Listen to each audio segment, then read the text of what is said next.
ባይዘው ሴቶች ጨካኝ ናቸው ሲወስኑ። ይሄን ደጋግሜ ተናግራለሁ። ድፍት ብትል ድሮ ስትንሰፈሰፍልህ ማለት ነው።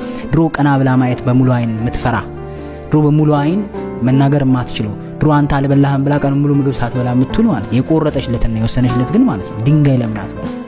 ወንድ እንደውም ያዝናል አንዴ ሲቆርጡ ሴቶች ያስፈራሉ። የምር ምንም ንቅ አይሉ። ይሄ ሴት ልጅ እንትን ነርቸሪንግ ነች የዋነች ምናምን የሚለው ነገር ድንጋይ ነው። ድንጋይ ታግሶ ሰው እቺን በመጠኑ አንደርስታንድ ማድረግ ያስፈልጋል። ሁለተኛው ፍቅረኛ ወይም አብራ ያለችው ሴት ወይም ደግሞ የምትወዳ ሴት መልሳ እሷ እንደምትወድ የምታውቅበት ሌላኛው መንገድ ደግሞ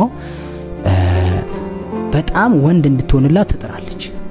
ወንድ እንድትሆንላት ትጥራለች። ወንድ የሚባለው ካራክተር ዊናውታለም ፕሮቫይድ ማለት ፕሮቴክት ማድረግ ኮንፊደንት መሆን ኢሞሽናሊ ስሜቱን ኮንትሮል የሚያደርግ አይደለም ኮራ ያለ በህይወቱ በነገሮች ላይ አቺቭ የሚያደርግ ይሲ ወንድ እንድትሆንላት ከማንም በላይ ትፈልገች። ምክንያቱም ሴት ልጅ ስትወድ ፊቸር በደንብ ነው የምታስበው። ከወንድ በላይ ፊቸር ነው የምትስለው። በቃ ሙሉ ፒክቸሩን ጭንቅላቷ ትጨርሰዋለች ካንተ ጋር የሚኖራትን ህይወት ይሲ ለዛ ህይወት ደግሞ ታዘጋጃ። ያው ሴት ልጅ ብልህ ነች ይባል የለ ባባባል ለዛ ህይወት እንድትሆን አርጋ ቀስ በቀስ እየገፋች እያስጨነቀች ወደዛ መስመር ታስገባለች።